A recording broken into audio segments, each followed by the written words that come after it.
So, hello everyone. Hello, Jim. It's nice to talk to you again. We had, I think, I was guest at your show. I think it's almost a year ago or so, a little bit less maybe. And yeah, I can't believe has it really been a year? A little bit less maybe. I think it was in October last year or so. So we are getting close. Okay. Wow. Yeah, time flies, man. Well, it's good to be on your show. I'm glad you finally got a channel. Everyone was kind of suspecting it was going to happen eventually. You've made a name for yourself even before the channel started, so hopefully the subscribers will start rolling in. And yeah, man, I can't believe it's been that long. We've been on a kind of well, me personally, I've been on a long break. My co-host Courtney, she's been doing another show in time, so she's been staying busy.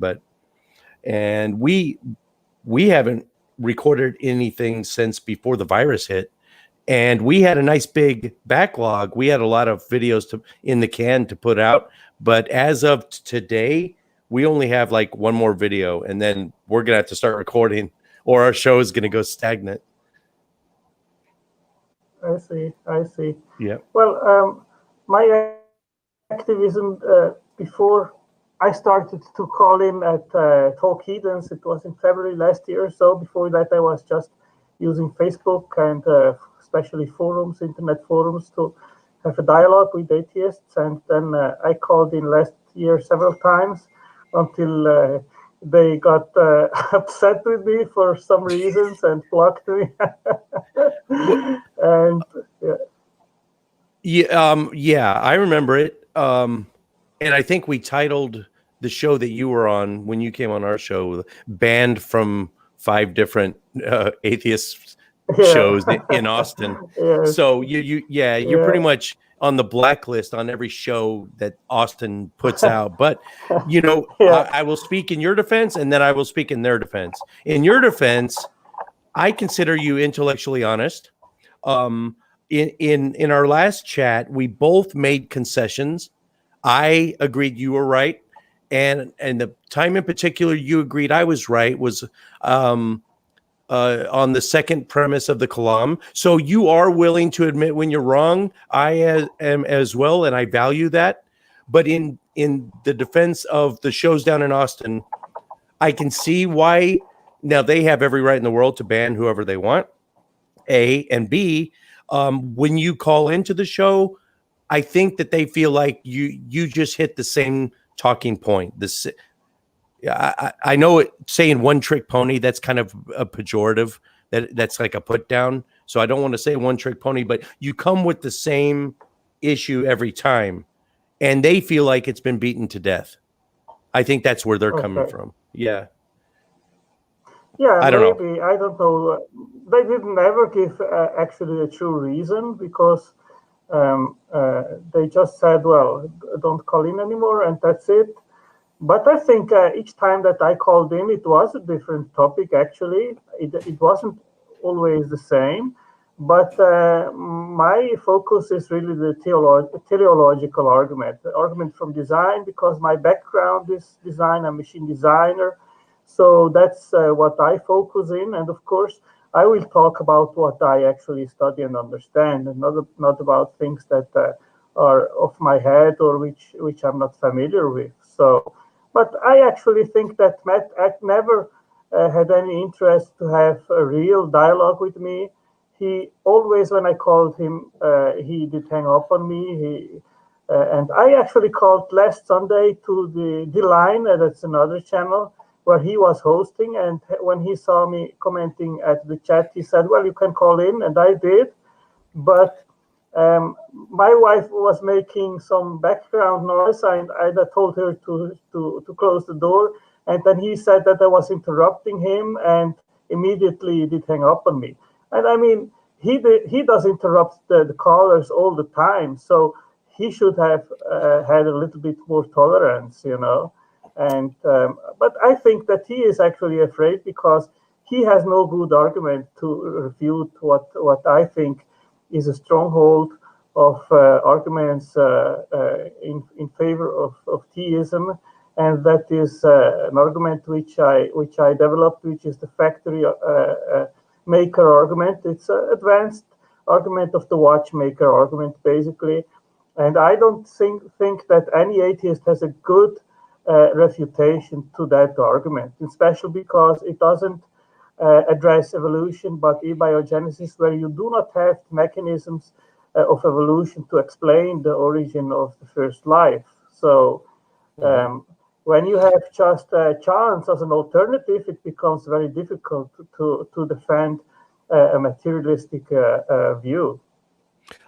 Two things. First one is you hit on a great point just now, tolerance. I think the key takeaway out of what you said with your interaction with the some of the atheist shows, tolerance. In this day and age right now, Otangelo, have you ever seen a more divided society? In my 52 years, I've never seen society more polarized than it is right now. And I think it's important now more than ever for people that have differing viewpoints to be tolerant of each other. The second thing is addressing, abiogenesis. I kind of knew it was going to come here. I came to this totally cold, unprepared, but I had a feeling it's going to come to abiogenesis. I'm not the guy to talk to about it. I have no background in it, no expertise in it. I can only parrot what scientists say about it that do that kind of thing for a living, which strikes me. Once life got going, Darwinian natural selection is very testable, repeatable, falsifiable. It is ironclad science. But that very spark of life, what was that experiment? Oh, I see. I can't remember the Uri Miller experiment back in the 70s. Okay, aside from that and reading about it when Carl Sagan wrote about it in Cosmos, I haven't heard anything about it since. So there's got to be people working on that field of science. I know there has to be. There have been zero breakthroughs as far as I'm aware. There's been the knowledge envelope hasn't been pushed a bit, which, and I'm not going to say that's evidence of abiogenesis not have happened, that it didn't happen, but I am going to say that. I'm going to say that if we haven't gotten any closer to figure out the origin of life on Earth, then that is indeed good evidence that it might not have come about that way. And that's an atheist saying this. Yeah.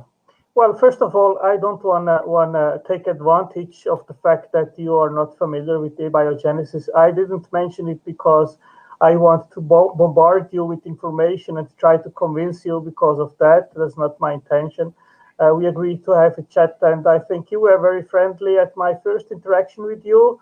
I think TJ was your co-host. I felt that he was a little bit more, how can I say, aggressive. Yeah. And that's why I tried we try to. We only have two hosts now. TJ's gone. Chris is gone. They've left for various reasons to pursue other interests. But right now it's just me and Courtney. So we're looking for at least a third host. And what makes us run as a show is, like I said, differing viewpoints. So TJ was made a host on purpose because he was that a little more firebrand, a little more aggressive in his tone. Not to the point of being disrespectful, which sometimes he can be, but it's boring if you got 3-4 people, 4 hosts on a show and they all think the same way. Why not get someone a little right-leaning, maybe even a Trump supporter? Let's get some, so we're looking for someone that Courtney and I right now are looking for someone that doesn't think like us, thinks a little bit differently, but is still respectful. Maybe someone, because we're both left of center.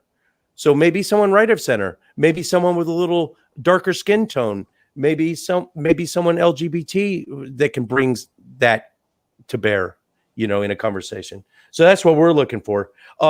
although I said abiogenesis hasn't made any gains, I don't know for sure because I haven't researched it. Maybe there have been some big gains made. But let me ask you this, Otangelo. If, just based on that Uri Miller experiment, do you at least at the very bare minimum concede that it could be possible for the chemical conditions in the atmosphere and the surface of the earth to create life spontaneously? No. There is absolutely no way in this current universe that it could happen. No, by natural unguided means, by no way, and that's based on the evidence that we can investigate, and we can make experiments in the lab. We can make the calculations, the odds, how many trial and errors it would take to have the right minimal genome sequence to have function. There are many lines of reasoning, and in my understanding, what abiogenesis research has brought to us at Light is not closing the gap towards materialism, but is actually opening it wider and wider and demonstrating how impossible it actually is to get life by unguided means. Okay, so you said absolutely not. It could not happen. No way in this current universe with this current makeup. Let me ask you this. I don't want to make absolute claims, Jim. Right. Okay. What I am saying is that if we take a threshold of what is possible and what is not possible, like Borel's law, which is 1 to the 10 to the 50th power, then I would say that threshold has been by far met, because just to have a minimal sized genome of 1.3 million nucleotides, which would be the minimal size of a free living self-replicating bacteria, which we know, then the chance to have the right sequence of that size genome would be 1 to the 10 to the over 700,000. We're so getting a little off topic. In the realm of the, We're getting a little bit off topic, but it's in line with what I was about to ask you as my follow-up. If you conclude that there's no way abiogenesis occurred, my second question to you would be, do you accept the fact that all living things, plant, animal, fungus, bacteria, all have a common ancestor? No, I don't. Okay, either. So that right there is the reason why. Because the first question, abiogenesis, I'm willing to talk to you about that. I'm willing to share your ideas on that. And if you are ironclad, no, it couldn't happen, I can't debate you on that one, because there's not enough science out there on it. But if you also, on the flip side, conclude that testable, provable science, evolution by means of natural selection, is not true, that limits, it hinders, it hamstrings your credibility when you start talking about abiogenesis. You would be much more credible if you accepted the mountain of facts of Darwinian natural selection and then went on to say abiogenesis couldn't have happened. Someone like Hugh Ross, who is a Christian apologist, but he accepts evolution. Someone like that arguing against abiogenesis is much more credible in my mind. Well, first of all, I don't think that any informed theist, Jim, claims that evolution doesn't happen. But we need to make a distinction between what is meant by evolution, because there is adaptation, which I think is a better description of what we observe, like from dogs coming from wolves. There is the Danish dog, there is the Chihuahua. We see, of course, that is directed evolution by us, but it's nonetheless evolution or adaptation. We see that in the natural world, even a very fast pace, in very few generations, we have speciation of second degree. So that is a non-issue. Now, what is in debate is, as you mentioned right now, common ancestry. If we are all coming from one single common, last universal common ancestor, and if the diversity on Earth is all coming from that single common ancestor or not. That's macroevolution of first degree of speciation. So on that point, I have also investigated that in depth, and I have a site where I have where I show to everybody at my library what I understand are the real mechanisms that are responsible for development and organismal complexity. And my conclusion is that what defines organisms is huge data. That is a huge amount of information, but not only information stored in genes, but in special and mainly epigenetic information or information codified language, which is not stored in genes, but is stored in other kinds of mechanisms like the histone code, like the glycan code stored by glycoproteins on the membrane surface. There are a few other codes which we know how they are stored, like the two ones which I mentioned, but I mentioned over 20 different codes and languages which are epigenetic, and science does not know how these codes are stored and has also no understanding about the deciphering or understanding the language of these codes. So science is still very much on the beginning to unravel all this, but the bottom line of my understanding is that all these kind of different codified languages and the information stored within these languages, and then the signaling networks, and especially also the bioelectric code, these are mechanisms which are not gene based on genes, and they are integrated. That means one is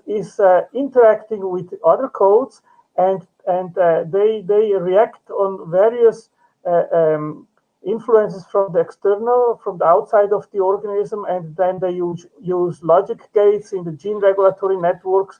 They process like a computer that information, and then they come out with an outcome which then directs which proteins that are expressed in the genome. That is all regulated like an orchestra.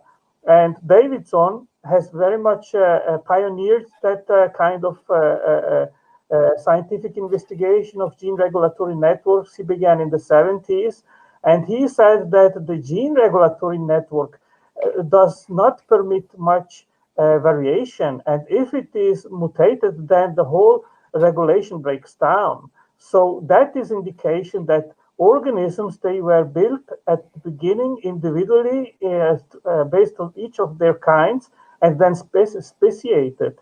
So that is my understanding, which basically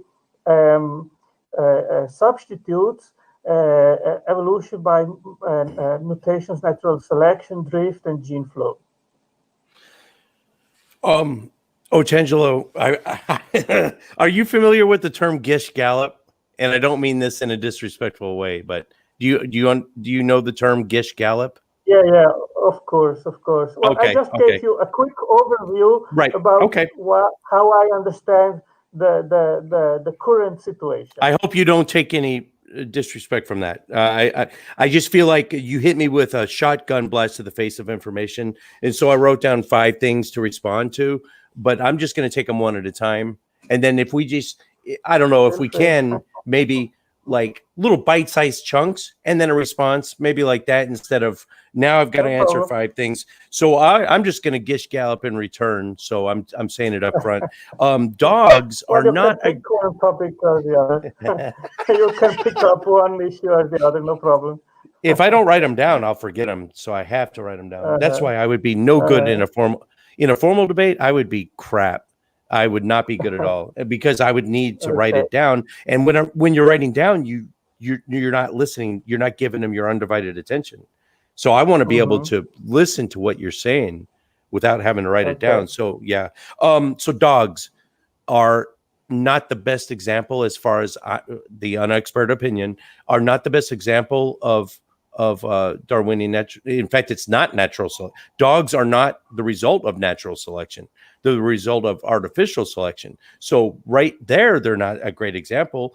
Dogs were wolves as early as 10,000 years ago, and they had begun to be bred from wolf packs maybe 50,000 years ago, which is a drop in the bucket in evolutionary terms.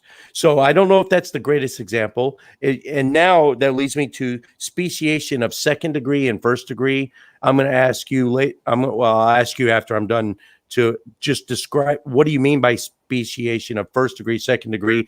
Can there be a third degree? And if things change in a significant way, but stay the same kind, or however you want to put it, given enough time, could it change further? And I'm assuming speciation of maybe third degree would be a complete speciation, where what degree do the species are at what degree are the species unable to reproduce with each other? The third thing, you said epigenetic info is that info that's not stored in genes. Could that not have evolved alongside the genetic information? Is there no possible way for that? And my last question, and don't take disrespect for this, because Otangelo, you already know that I have much respect for you, but I'm honestly and genuinely want to know what was the last published scientific paper dealing with evolutionary biology that you've read? Are you up on the current literature? So yes, speciation of the second degree, epigenetic information not stored in genes, and how familiar are you with the latest evolutionary biology? Well, I read science papers on evolution basically on a daily basis, so I think I am familiar with the current status quo, let's say like that. And I think they are coming closer and closer to what I understand. And if you want, I can cite you a paper which I read last few days ago, and it's on my library because it basically confirms what I am saying. Yeah, could you just give me the title, or just give me a brief synopsis of the abstract, maybe? Yes, just a moment. I will look it up. I don't mean to put you on the spot. I don't like putting people on the spot. Yeah, no, I put it right now. I just find it and then I put it so everyone can actually read it. Okay. Sure.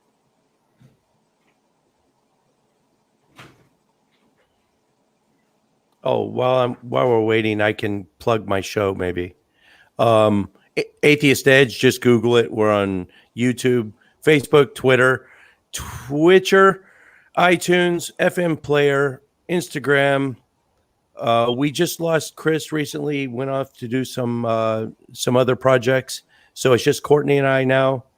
We will be back recording. We'll have fresh content by October. But in the meantime, all you're going to get is old stuff that's been repackaged as like the Best of R and Raw Volume 4. So it's going to be still fun to watch. And I'm working on an entire show of just funny outtakes. So we're going to be doing that too. Okay, I have the paper here. Would you like that I read just the introduction so you will understand what they are talking about? Oh, no. First off, who's this by and what was it published in? Okay, just a moment. I'll give it to you right now. Because whoever publishes it, you can look up I forget there's a technical term for it. Basically their score, how often this paper or this scientist has been cited. Yeah. They're all on a score. How often do they publish? Okay, that's the name of the paper, a framework for parsing heritable information. Oh, I can't see it because you're probably sharing it with the live crowd, but yeah, we can't see it, but I'll take your word for it. It was published by the Royal Society the 22nd of April 2020. So it's a pretty recent paper.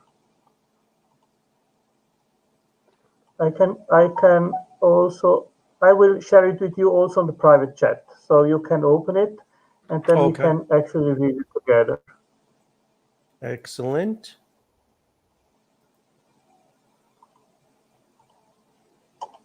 Okay, I'm in.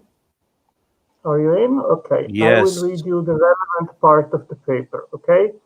A Sure. new framework recasts heredity as a complex networked information system in which all the regulatory molecules that help the cell to function can constitute a store of hereditary information. Instructions not coded in the DNA are contained in the arrangement of the molecules within cells and their interactions with one another. This arrangement of molecules is preserved and passed down from one generation to the next.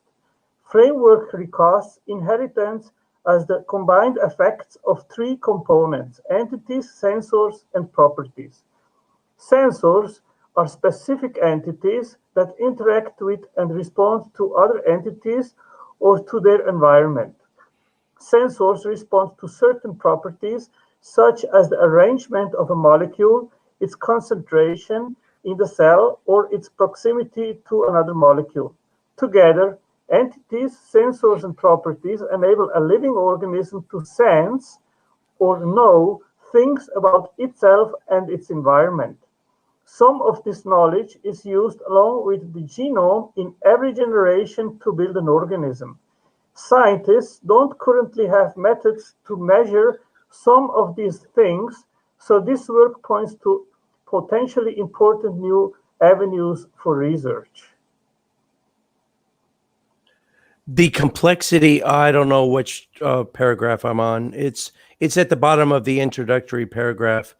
The complexity grows over evolutionary time. So back to my other question.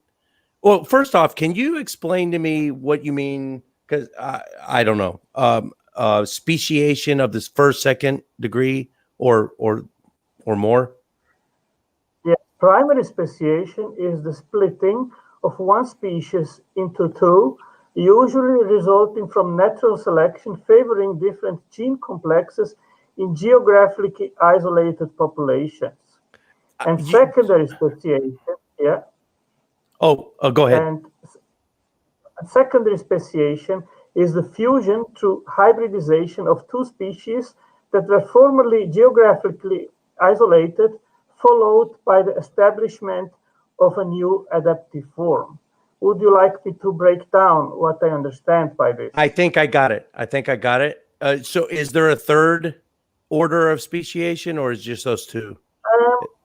Actually, the truth is that there are many different ways of speciation. There is agamospecies, autapomorphic species, biospecies, cladospecies, cohesion species, compilospecies, composite species.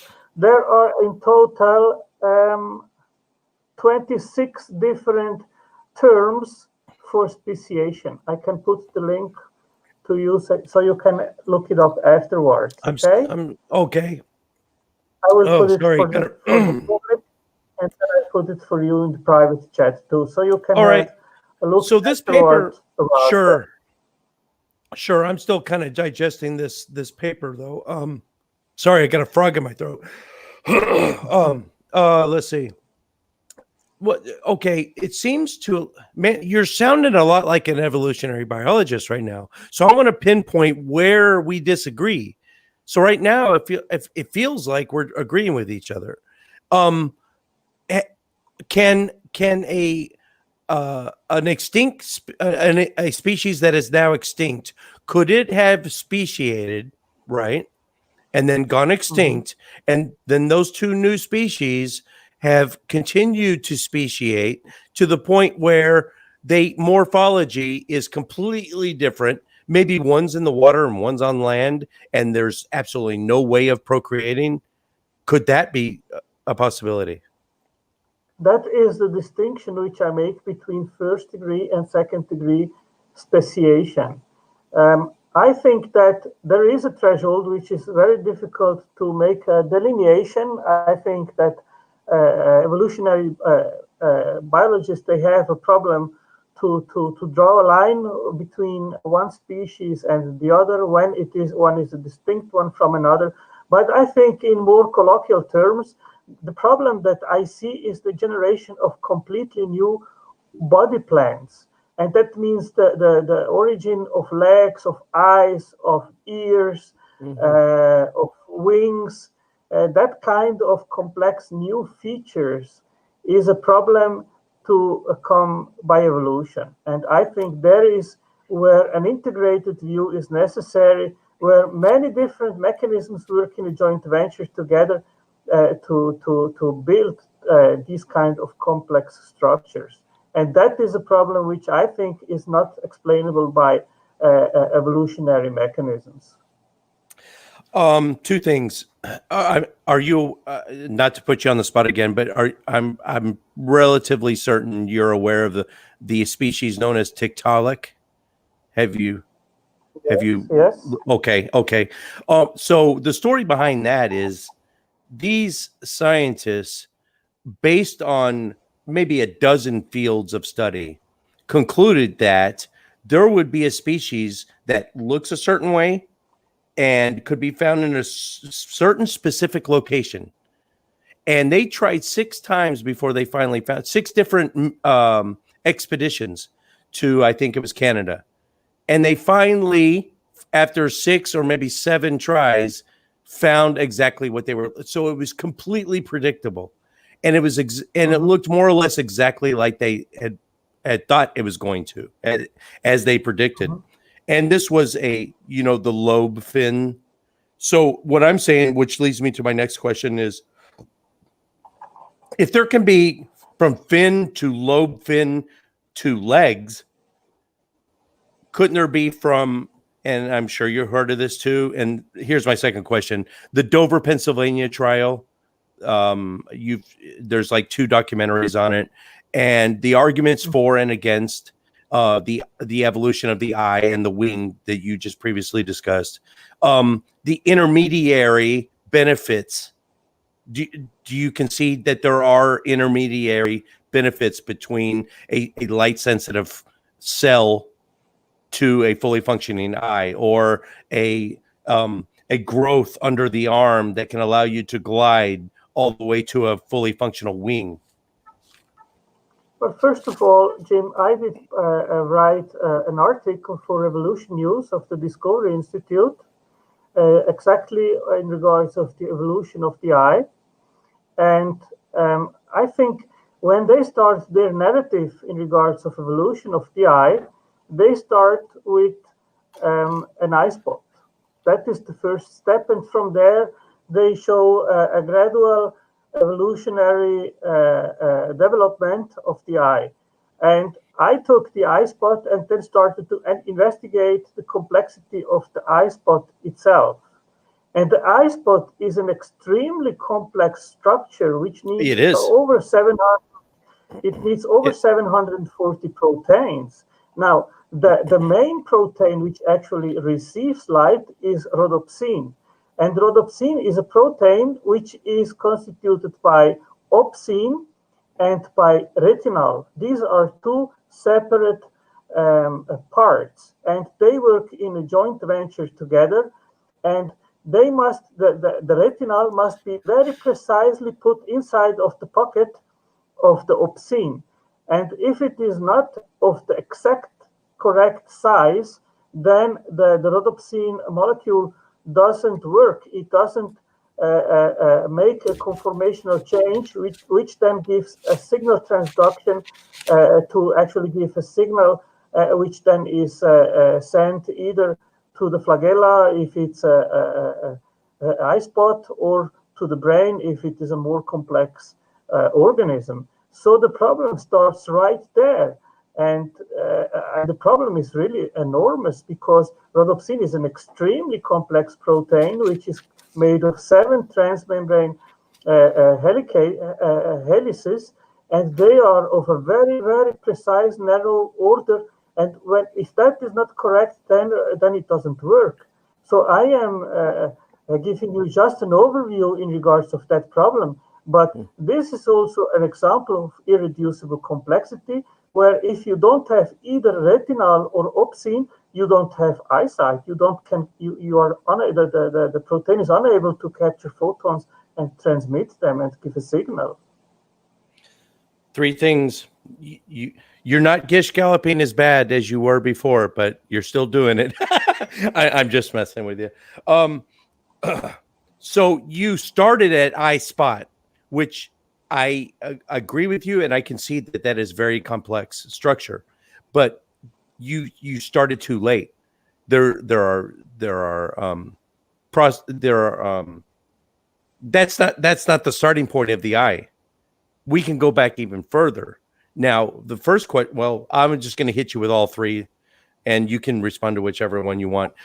If we go back further than the eye spot to a light-sensitive single cell on a body, something that can just pick up light, A, would it benefit that organism?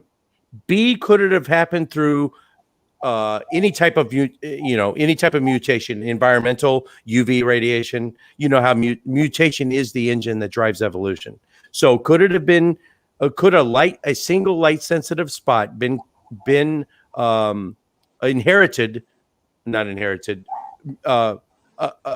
received through mutation? And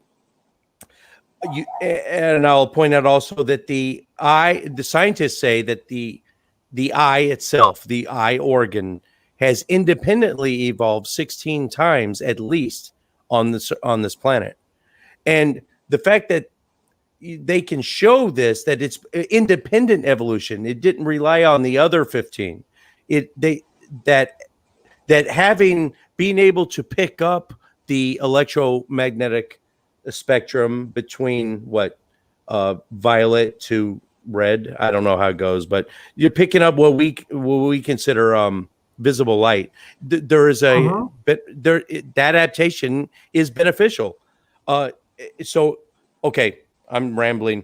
So you said the eye spot. I'm saying you started too late. Let's go back to a light sensitive cell.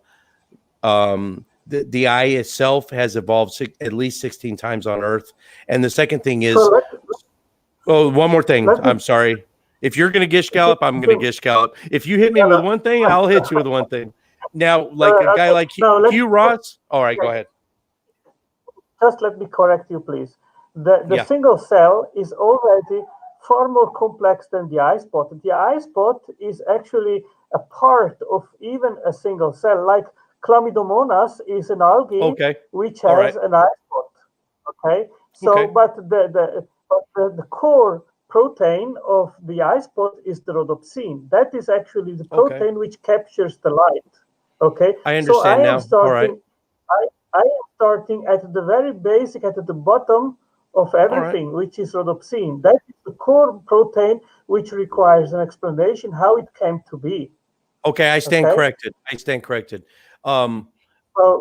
Then rhodopsin, the majority of evolutionary biologists say that the eye has independently formed at least 16 times. What would you say to that? How could they be so specific about that? Well, this is storytelling because they make comparisons. They know that, for example, the octopus eye and the human eye has almost the same architecture, and then say, oh, it did evolve independently because it has not. There is no nested hierarchy here. They are different lines of organisms. So they say, oh, it is a different kind of eyesight, so it evolved independently. But the problem is that you need to start your narrative really at the core, at the bottom line, and that starts with rhodopsin, which is the light sensory protein which captures the photons, and then when the retinal is hit by a photon, it is like a switch which is going on and off, and then when it is switched, the state of it, the signal starts a signal transduction cascade, which is of 9 different steps until it reaches the membrane where the signal then is transduced. So you have an irreducible complex protein just at the bottom, at the beginning, And then that line of 9 different reactions where the signal is amplified is also irreducibly complex. If you don't have one of the intermediate stages, then the signal is simply, it doesn't go through. The signal stops. So there are so many problems here. Eyesight is a fantastic topic which points to design, Jim. What is more believable in your mind? Spontaneous life or a miracle? Which is more plausible? Which is more? If I only gave you two, I know it might be a false dichotomy, but if I only gave you two options, spontaneous life or a miracle, which is more plausible in your mind? And forget that you're a theist, forget I'm an atheist, just as an unbiased human being, look at both and tell me which is more plausible. Well, first of all, Jim, I agree with you that this is a true dichotomy, which I make as well. And I think that are exactly the two options which we have. Either it is unguided random events on early Earth, or it is design. These are the two options, okay? So what we need to do at that stage is to compare the two mechanisms, one to the other, and say which one has a better causal powers. Is chance a better causal power than intelligence? And what does I mean by intelligence? I can give you a few things that in my understanding are the signature of intelligent action, okay? So an object in nature very similar to human-made things. Something made based on mathematical principles. Systems and networks functioning based on logic gates. Something purposefully made for specific goals. Specified complexity, the instructional blueprint or a codified message. Irreducible complex and interdependent systems or artifacts composed of several interlocked, well-matched parts contributing to a higher end of a complex system that would be useful only in the completion of that much larger system. Order or orderly patterns. Hierarchically arranged systems of parts. Intelligence can create artifacts which use might be employed in different systems, like a wheel is used in cars and airplanes, and fine-tuning. So I gave you a few things which I would say these are actions that are solely performed by intelligence, which chance would not be a good explanation to attribute these actions to it. I'm writing down still writing. Okay, I'm done. All right. I'll give you the link on the private chat, and then afterwards you can access these links and have a look. I will do my very best, my friend. So you mentioned something made for specific goals. Evolution doesn't have a goal. Evolution, the fact that we're here and a slug and an amoeba, everything is evolved at the same. We are just evolved. We are just as evolved exactly as a slug or a codfish. Anything that's alive right now that's currently extant is perfectly adapted to its environment. Otherwise, it wouldn't be here. It wouldn't have made it here. There are no goals. The second thing is, wait. If you and I could get in a time machine and go 3 million years in the future, would this current species, Homo sapien, look any different? Last thing is, someone like Hugh Ross, who agrees with you every bit of the way, except for the fact that he accepts Darwinian natural selection. What would you say to a guy like that? Well, first of all, I would like to correct you because we switched from abiogenesis to evolution, and you responded with evolution. I think the dichotomy of chance versus design is correct in regards of abiogenesis, where there are no evolutionary mechanisms. And random chemical... I see what you're saying. And random chemical molecules laying around on the early Earth, they do not have the goal to become alive.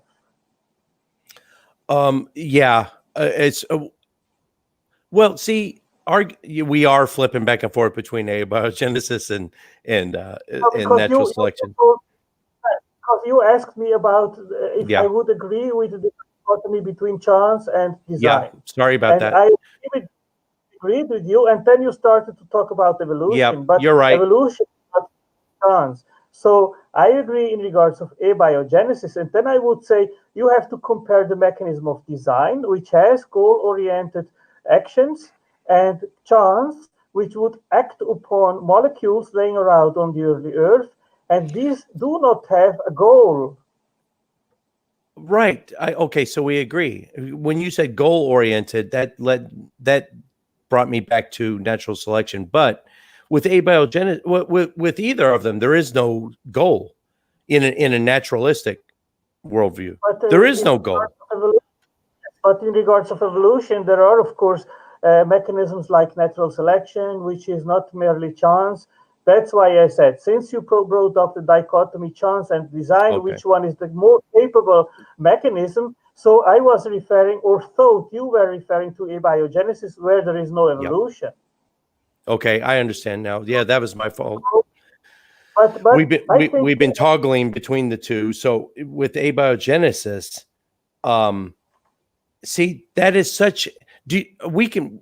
I think we both agreed that it's still a very feeble field of science, and the fact that there's not much science on it, it just blows my mind that here it is 2020, and I have not heard any major breakthroughs since the 70s. Well, how could that have been 50 years? Seriously, I just don't understand how. Back then they did their best. They made their best attempt to recreate the Earth as it was at the start of life, which the Earth is 4.55 billion years. When was life allegedly created? If the Earth is 4.55 billion years, I think it happened. The Earth wasn't even done cooling. I think 3.8. It was 3.8 billion years. There are some stromatolites off the coast of Australia that are fossil stromatolites that are about 3.8. Yeah. Yeah. Now think about this, Jim. Cyanobacteria, they are extremely complex. They do photosynthesis. They do nitrogenase, where they fix nitrogen. They have circadian clocks where they regulate the metabolism. Um, these are fantastic organisms. And if you go into oxygenic photosynthesis, that is a machinery which is mind-blowing, and science has no clue still how it works. So you have right at the beginning of life one of the most complex bacteria which do absolutely extraordinary things, and they use quantum mechanics to funnel forces from the chlorophylls to the reaction center in a speed which is in nanoseconds, and then they drive the nanoturbine, the ATP nanoturbine, to make energy. Then it goes to Rubisco, which is another fantastic molecule, which then produces glucose. It fixes carbon dioxide from the atmosphere and makes glucose, which is then the nutrition of the bacteria of the cell. So this is already mind-blowing technology. And if you ask an expert how oxygenic photosynthesis evolved, they will tell you we have no clue. We don't know. But remember, I don't know doesn't mean God did it, of course.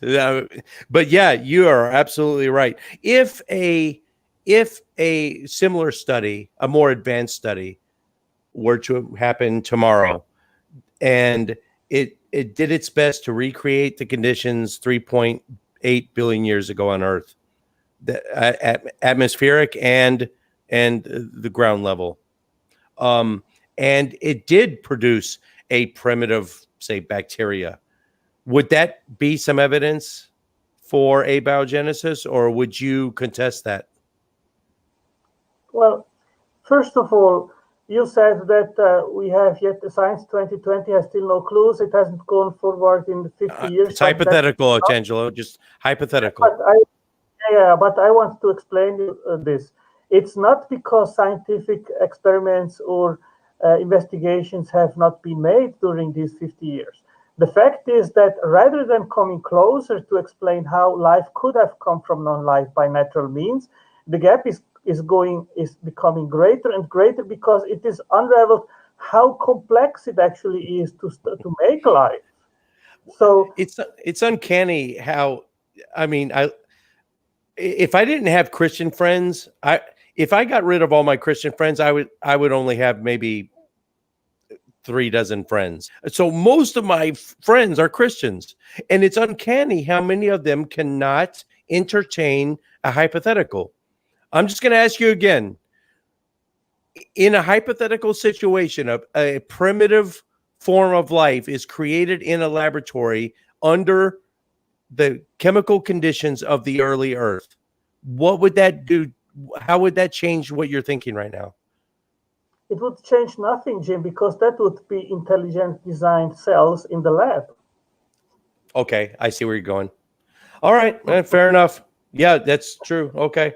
How about panspermia? What if a meteorite hit tomorrow and it had a fossilized Martian cell or organism with something that isn't even DNA? It had some other replicating feature.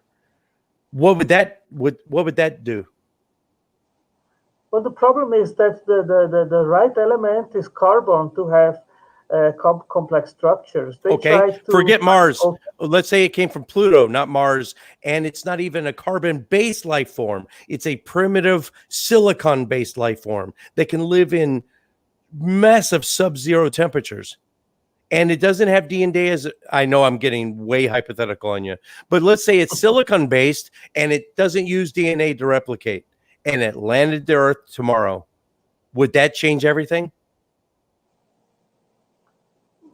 I don't know, Jim, because you are making a hypothetical question, and it is difficult to respond to that. I don't even hypothesize these kind of ideas because they are not based in reality. I know they're not. That's why they're called hypothetical. But it plausibly could happen. In fact, just several years ago, a meteorite was discovered with what they thought at the time was Martian a fossilized cell. It turns out it wasn't, but it very well could have been. So entertain this hypothetical for me. It came from it came from Pluto or somewhere in the Oort cloud, silicon based. We know it was definitely a primitive life form. We can see that it was. It doesn't use DNA as its replicator. Would that just blow your argument completely out of the water, or would you try to find a way to weave it into the intelligent design narrative? Well, we would have to ask then, how did that kind of life form come to be? Just like we're asking it now about our own life. Yeah. It's a big question mark, man. I didn't know we were going to get off into this. I can name half a dozen people off the top of my head that I'm friends with that would do a much better job at this kind of topic, but I don't know. Well, if you want to come back to reality, Jim, of course, science. Oh, shoot. Okay. I mean, science asks these questions actually, and they have actually even a safety program where they try to find signals in space to give an interpretation that this must be some kind of life form coming from other planets or from stars or whatever. But science is very curious, of course, about the question if there eventually are other life hosting planets in the universe. And I can mention to you a science paper which has accounted for all the things that must be just right to have a life hosting planet like ours. And the chance to have a life hosting planet is 1 to the 10th to the 121th power. That's way more than there are particles in the universe. Yes. There's only 10 to the 41 atoms in the universe. Yeah. Okay. See, playing with odds like that, I could go down a bunch of rabbit holes right now, but that leads me to another good question. If intelligent life were to contact us or we pick it up from them, have you seen the movie Contact or read the book? The religious community goes crazy when actual confirmed contact is made. And there are protests and picket lines, and every religion on the planet either is adamantly against it or finding some way to justify it. How would you look at the confirmation of intelligent life elsewhere? Would it be, oh, my whole Jesus theory is blown out of the water, or would it be he had to have visited over there too? Because if they're intelligent life, that means they have souls that need to be saved. So maybe Jesus appeared over on that planet as well. Last thing is, I think we've only discovered maybe 300 or 400 exoplanets so far. So we have just tapped the surface of what is possible and how many planets are actually in the Goldilocks zone for life as we know it, which isn't necessarily life in general.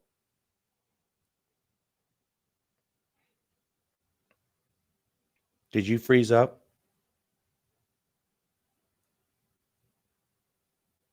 Otangelo?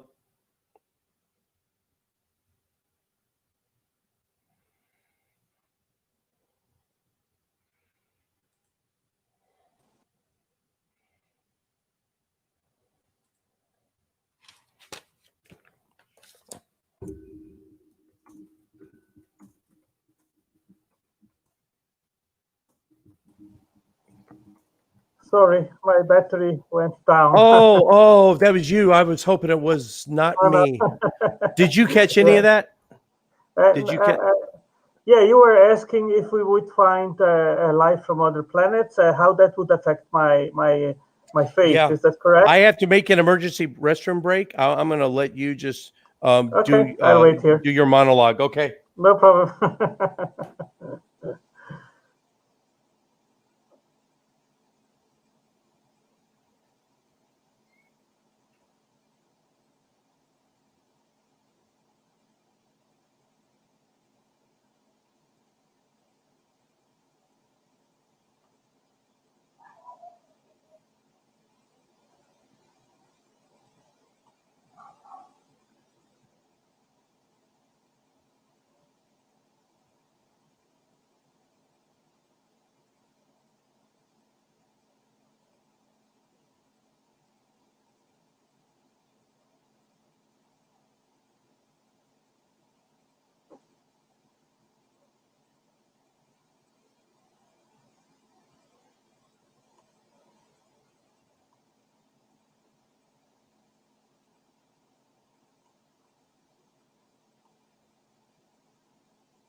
Sorry about that, my friend. No All right. problem. Okay. All right. Well, What did you say? To respond to your question, Jim, I would say, well, it wouldn't affect my faith because we would have to ask, well, who or what made these life forms on other planets? So, I mean, it is irrelevant because we need an answer to existence as a whole. That means also an explanation of the universe. If one of our fellow great apes species, say maybe orangutans, let's just go with orangutans, if it would take a long time, and even through artificial selection, because you can't get a chihuahua from a wolf apparently in less than 10,000 years. So let's say 10,000 years from now, through the use of some really heavy duty artificial selection, orangutans arrive at sentience. They have a language. Let's say they got a 50,000 word vocabulary. They can speak in sign language because they don't have vocal cords. They can do some basic math. At what point would you say, oh, orangutans have souls now too? Or would you ever? Well, there are, of course, theistic evolutionists which believe in the narrative which is mainstream, that evolution is true and that we are all coming from a common ancestor, and they still believe in God. So the God question would not arise by that hypothesis. If that hypothesis would be true, then it doesn't still mean that there is no God. Good enough. And we are at the top of the hour, my friend. I am really sorry. I thought I usually talk at least 3 hours. What did we do last time? I forgot. It was a long one, wasn't it?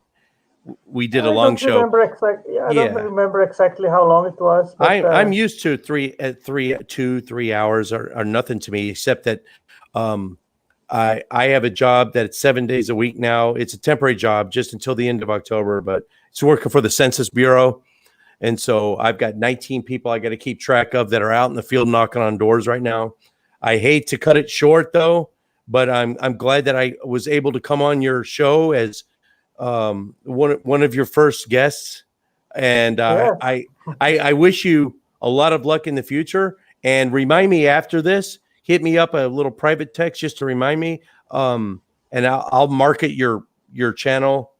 And despite any differences we have or you have with other atheist communities, I value our friendship, and I consider you genuine and intellectually honest.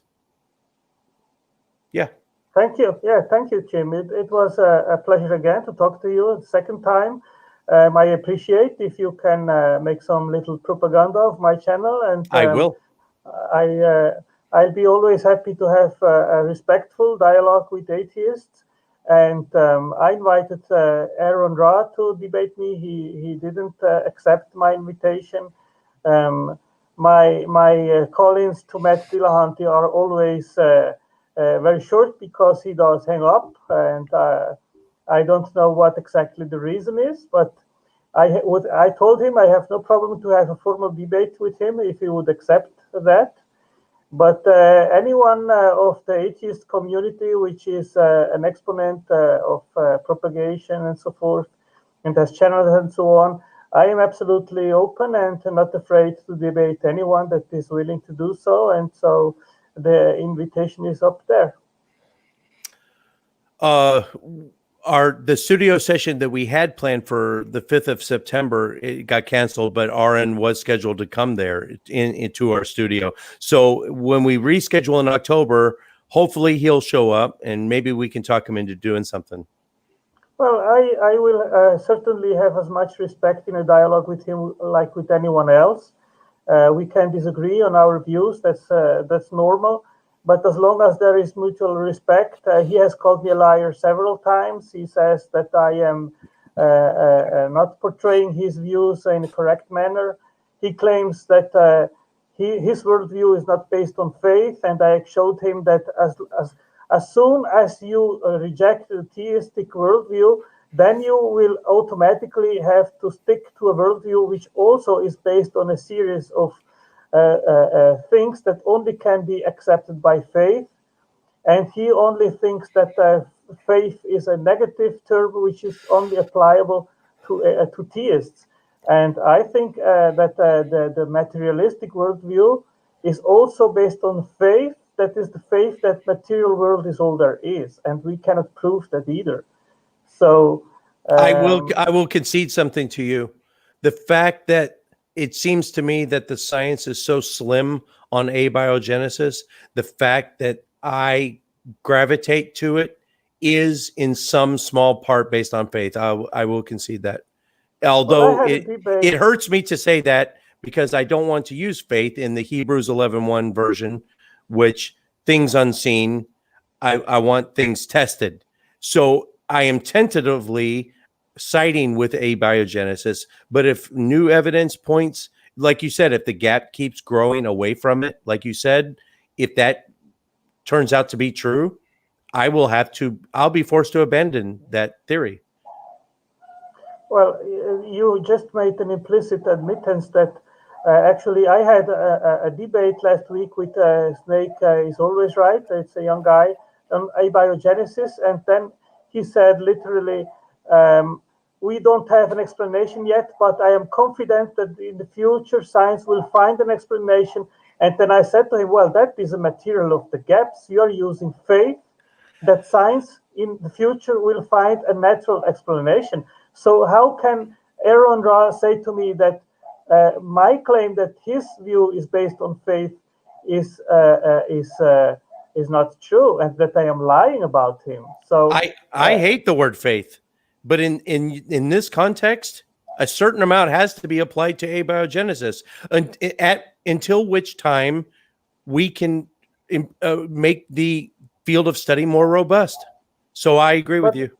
But the thing is, Jim, that there is a circle around science which is philosophical, and we cannot know what is beyond the universe. So whatever position we take, it is actually based on faith. Well, yeah, I mean, there is absolutely no way to test miracle claims or supernatural phenomena. We don't have a tool for. Yeah, we don't have a tool for that. Yes, but in the same sense, you cannot demonstrate or prove that the material natural world is all there is. I don't think we'll ever come to that conclusion, because it can only test inside the natural universe. It can't test outside of it. So exactly, you're making my point, Jim. I know. I'm totally agreeing with you. You are conceding that the materialistic viewpoint is also based on faith, the faith that the material world is all there is. Yes, I concede that. But it's all we have. And just like the brain in a vat theory, we have no way of knowing if we're living in a simulated universe right now. We could be the product of some 14-year-old super intelligent kid in his basement that coded us. But we have to live our life as though reality is real. In the same sense, we purposely put our we suspend judgment on that because we have no other choice. Well, maybe in another opportunity, Jim, or even with Aaron Ra, we can explore a little bit on that. But my understanding is that if you think the materialistic worldview true, then you will become a nihilist, which cannot know anything in regards of origins. Then you cannot even trust your mind, because supposedly it comes from an evolutionary mechanism which cannot be trusted. Then you cannot trust your thoughts if they are true. And in the end, you must admit that you cannot know anything in regards of our world in which we live.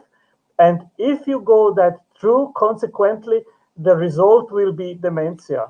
We can absolutely know things if we stake out the framework in advance. But in terms of nihilism, most atheists are nihilists, but not in the classical sense. We are existential nihilists in that we create our own.